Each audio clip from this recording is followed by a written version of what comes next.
Bonjour à toutes les petites étoiles qui me suivent sur ma chaîne Astro Originelle. Aujourd'hui, je voudrais savoir si tu as déjà ressenti un besoin de te libérer d'un système, d'un cadre, d'une relation trop rigide ou qui ne te convienne pas, mais dont tu te sens obligé de garder.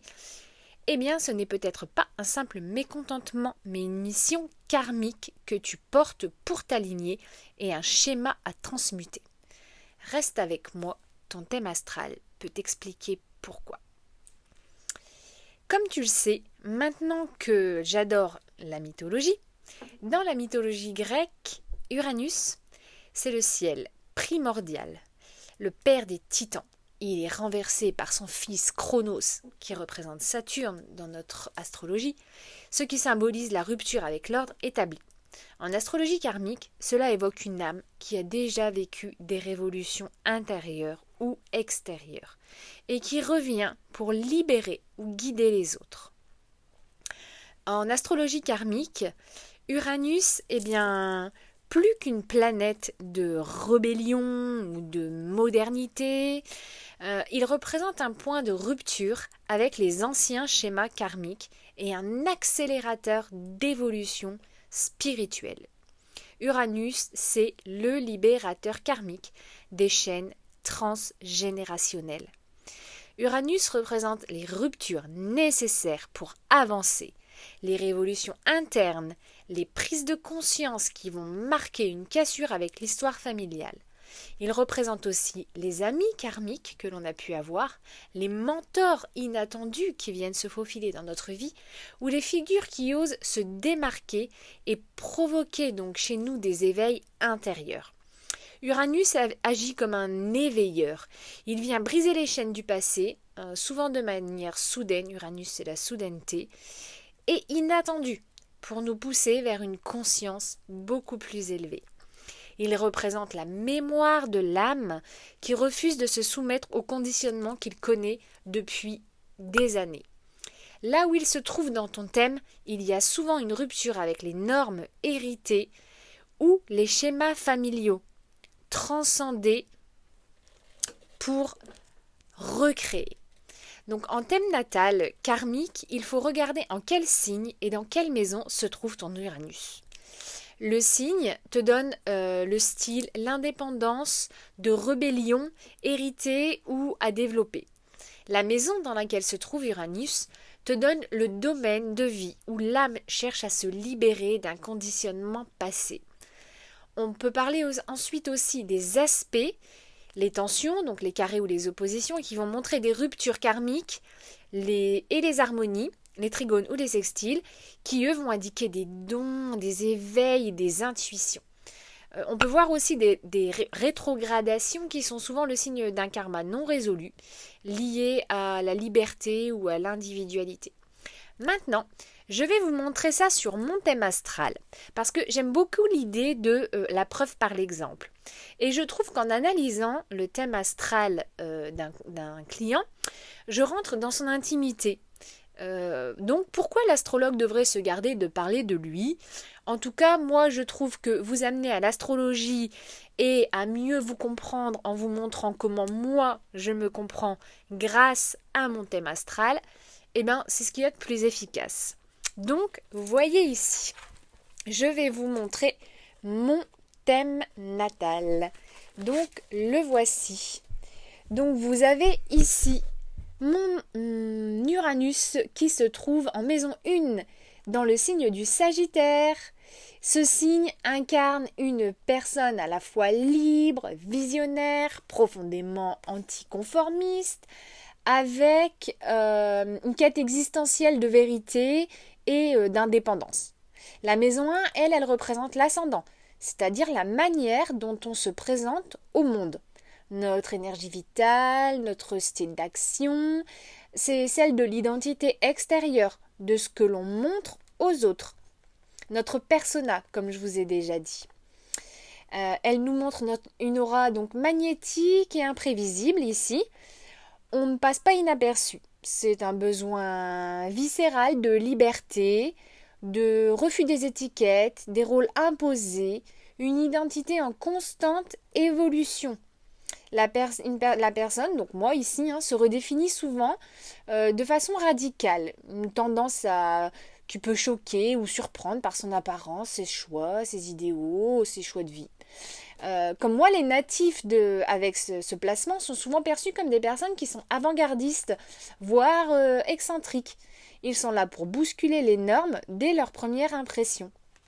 Je vais reposer mon petit thème natal et revenir ici. Donc le Sagittaire, c'est un signe de feu, vous le savez, qui est mutable, associé à la quête de sens, à la philosophie, au voyage, à l'enseignement.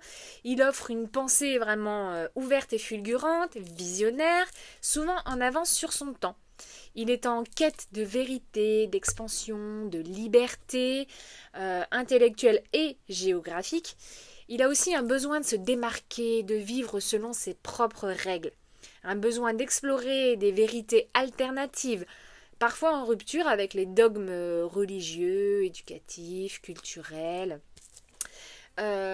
Cette position peut aussi avoir une attirance pour les cultures étrangères, les systèmes de pensée non conventionnels, les révolutions idéologiques. Donc on dira que, étant astrologue, je suis à 300% dans le profil de la position de mon Uranus en maison 1 en Sagittaire. Cette combinaison crée un penseur libre, un passeur d'idées souvent nouvelles, souvent attiré par les réformes, les voyages initiatiques, les causes humanitaires. Donc ça montre une personnalité indépendante, un peu anticonformiste et visionnaire. En astrologie karmique, concrètement, ça indique un karma qui peut être de marginalité ou d'exil dans des vies antérieures, des vies passées. Donc l'âme est venue briser ses dogmes ou les carcans idéologiques qu'elle a vécus antérieurement. La mission est d'incarner une vérité personnelle qui sera non négociable, même si cela implique de sortir des sentiers battus. C'est moi. Exemple concret, donc je ne suis pas tous les exemples, mais vous pouvez en retrouver... Vous pouvez trouver énormément de choses. Vous pouvez quitter un parcours universitaire classique pour une école alternative, voyager seul autour du monde pour transmettre une vision spirituelle ou aller chercher des vérités, être perçu comme une personne un peu étrange ou une figure d'inspiration, avoir des pensées novatrices. Pour vous donner d'autres exemples, au niveau des maisons, Uranus par exemple en maison 4 donnera un karma familial puisque c'est la maison de la famille avec un exil. Donc on recherchera un foyer libre et conventionnel. Uranus en maison 10 donnera un destin karmique de pionnier social ou professionnel. L'individu est appelé à casser les codes dans sa carrière. Uranus en carré, donc un carré avec le nœud nord par exemple, donnera une tension, un besoin d'évolution mais une peur de l'inconnu. L'âme devra apprendre à se faire confiance et à adopter l'imprévisible. On va revenir à mon thème et voici pourquoi j'arrive sur mon chemin assez tard d'astrologue. Et bien voici le fautif. Je vous remontre mon thème natal. C'est ici un carré avec mon Mars et mon Vénus qui vient nous parler d'un conflit intérieur entre le besoin de liberté, Uranus en maison 1, et une tension dans l'élan de l'indépendance, les désirs affectifs, les modes d'action qui sont plus sensibles. Hop, ici on a un carré. Donc Mars qui est en Poisson a une action qui est en Poisson a une action intuitive, mais il est motivé par l'émotion et par l'inspiration. Il est romantique, il est parfois même sacrificiel. Et en maison 3, donc maison de la communication, des apprentissages, ici on a un conflit entre liberté et attachement individuel.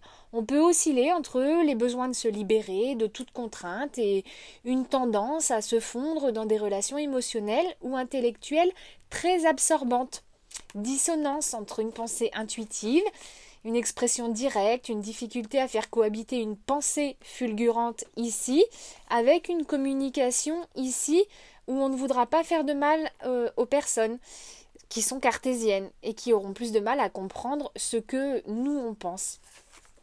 Donc le karma ici est plutôt relationnel, une mémoire des vies passées où j'aurais été contrainte dans mes idées ou dans mes élans.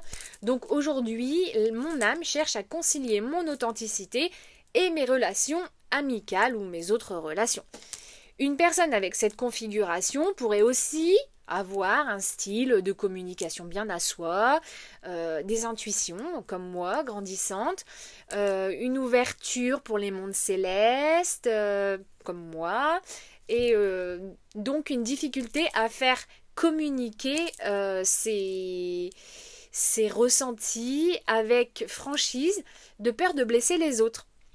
Donc voilà, et il y a plutôt une attirance pour des partenaires sensibles qui pourront le mieux me comprendre. Bon, mon partenaire est sensible. Donc comme mon soleil est en Capricorne, cela signifie que mon élan, lui, il est en hiver, donc assez long à maturer comme tout ce qui est en Capricorne, comme je vous l'avais déjà dit. Pour le Capricorne, en général, tout prend du temps puisqu'il est maîtrisé par Saturne et que Saturne est le maître du temps. Mais tout ce qui est fait avec professionnalisme, avec organisation, avec rigueur.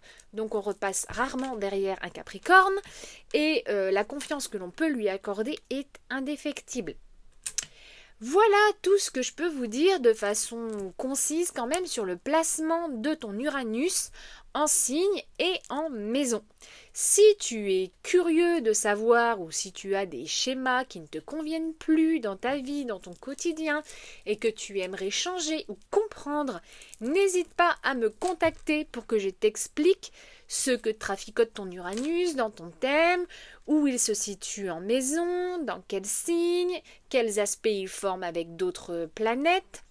N'hésite pas à me les noter en commentaire si tu souhaites et je me ferai un plaisir de te dire ce que j'en pense, ce qu'il en est.